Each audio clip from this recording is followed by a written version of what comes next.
बिस्मिल्लाहिर्रहमानिर्रहीम। अस्सलाम वालेकुम। कैसे हैं आप सब। आज मैं बना रही हूँ अंडों का हलवा। यहाँ मैंने 4 अदद अंडे ले लिए हैं। अब मैं इसको कर लूँगी अच्छे से बीट और फिर हम इसमें ऐड करेंगे दूध। तो जी अंडे हमारे हो गए हैं बहुत अच्छे से बीट। अब हम इसमें दूध शामिल करेंगे। यहाँ मैंने तकरीबन 600 मिलीलीटर के करीब दूध लिया है। ये आधा किलो से थोड़ा ज़्यादा था। आप अपने हिसाब से चीज़ों को कम या ज़्यादा कर सकते हैं। अब दूध को भी अच्छे से मिक्स कर लेंगे। एक दफ़ा हो गया है दूध मिक्स। अब हम इसमें शामिल करेंगे येलो फूड कलर 1 चुटकी के करीब और इसे अच्छे से करेंगे मिक्स। और उसके बाद हमारा ये मिक्सर जो है वो रेडी हो जाएगा पकाने के लिए। ये जी फूड कलर बिल्कुल मिक्स हो गया है। इसमें मिक्सर जो है हमारा रेडी है अब पकाने के लिए। अब हम चलते हैं पकाने की तरफ। सबसे पहले मैंने ले लिया है पैन और फ्लेम फुल कर दी है। अब हम इसमें दूध और अंडे का मिक्सचर ऐड कर देंगे और इसे फुल फ्लेम पे ही कुक करेंगे। यहाँ थोड़ा सा फूड कलर नीचे था, मैंने इसको भी मिक्स करके ऐड कर दिया। सर्दियों में ये एक बेस्ट डिज़र्ट है, आप इसको ज़रूर ट्राई कीजिएगा। ये जिनके सर में दर्द रहता है या कमज़ोरी है उनके लिए बहुत बेस्ट है। लीजिए हमारा दूध जो है उसको बॉयल आ गया है और अंडे जो है हमारे पकना स्टार्ट हो चुके हैं। क्योंकि फ्लेम फुल थी तो इसलिए ज़्यादा टाइम नहीं लगा और जल्दी ही पकना स्टार्ट हो गया है। ये देखें अब दूध और अंडे सेपरेट हो रहे हैं। आहिस्ता आहिस्ता दूध जो है वो ड्राई की तरफ जाएगा। आपने इसको मुसलसल हिलाते रहना है ताकि अंडे जो है वो आपस में जुड़े ना। अगर वो जुड़े तो फिर वो बड़े बड़े लम्स बन जाएंगे, लम्स की तरह अच्छे नहीं लगेंगे। इसको मुसलसल हिलाते हुए पकाना है। अगर आपके पास नॉन स्टिक पैन है तो आप उसमें बनाएं और ज़्यादा बेस्ट है, फिर ज़्यादा नीचे भी नहीं लगता।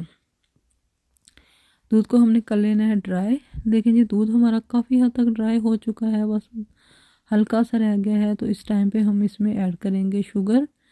यहाँ पे मैंने 1 कप के करीब, फुल 1 कप नहीं, थोड़ा सा कम जो है वो शुगर का लिया था।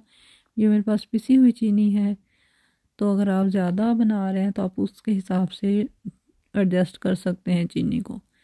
इसको कर लेंगे अच्छे से मिक्स और कुछ देर पकाएंगे मज़ीद, जब तक हमारा जो है वो दूध मज़ीद ड्राई नहीं हो जाता। इस टाइम पे आके हम इसमें ऐड कर देंगे जी बटर, जो मैंने मेल्ट किया हुआ है। ये तकरीबन 4 से 5 टेबल स्पून के करीब बटर मैंने इसमें डाला और इसे कुक करना स्टार्ट कर दिया। फ्लेम यहाँ पे मेरी फुल ही थी। मैंने ओवरऑल ये फुल पे ही बनाया, सिर्फ एंड पे आके मैंने इसको थोड़ी सी लो फ्लेम पे बनाया था। ये देखिए जी ऑयल हमारा तकरीबन सेपरेट हो रहा है।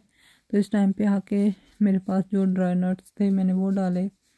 ये मेरे पास बादाम थे और पिस्ता था, मैंने वो मोटा मोटा चॉप कर लिया चॉपर में और उसको डाल लिया।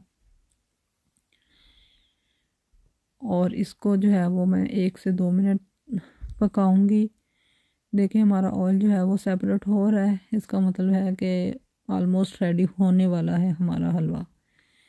और मेरे पास जो है ड्राई नारियल था, तो मैंने उसको तकरीबन 3 टेबल स्पून के करीब उसको डाला और इसे मज़ीद थोड़ी देर पकाएंगे। हमारा हलवा जो है वो ऑलमोस्ट रेडी हो चुका है। थोड़ी देर मज़ीद पकाएंगे ताकि मज़ीद जो है वो ड्राई हो जाए हमारा दूध और ये जुड़े ना, ऐसे बिल्कुल जो हमारा एग है वो सेपरेट सेपरेट रहे, तो वो ज़्यादा अच्छा लगता है और ज़्यादा मज़े का बनता है इस तरह। इसे यहाँ पे मैंने फ्लेम को लो कर दिया और लो फ्लेम पे मैं इसको अब थोड़ी देर पकाऊंगी जब तक लाइट गोल्डन नहीं हो जाता। देखें जी हमारा हलवा बिल्कुल रेडी है, लाइट गोल्डन हो गया है और ये बहुत अच्छा बना था, बहुत टेस्टी बना था। ये बहुत हेल्दी भी होता है। आप लोग भी इस रेसिपी को ज़रूर ट्राई कीजिएगा। वीडियो कैसी लगी ज़रूर बताइएगा। देखिए बिल्कुल बिल्कुल भी एग जुड़े नहीं हैं, ऐसे सेपरेट सेपरेट बने हैं। Thank you.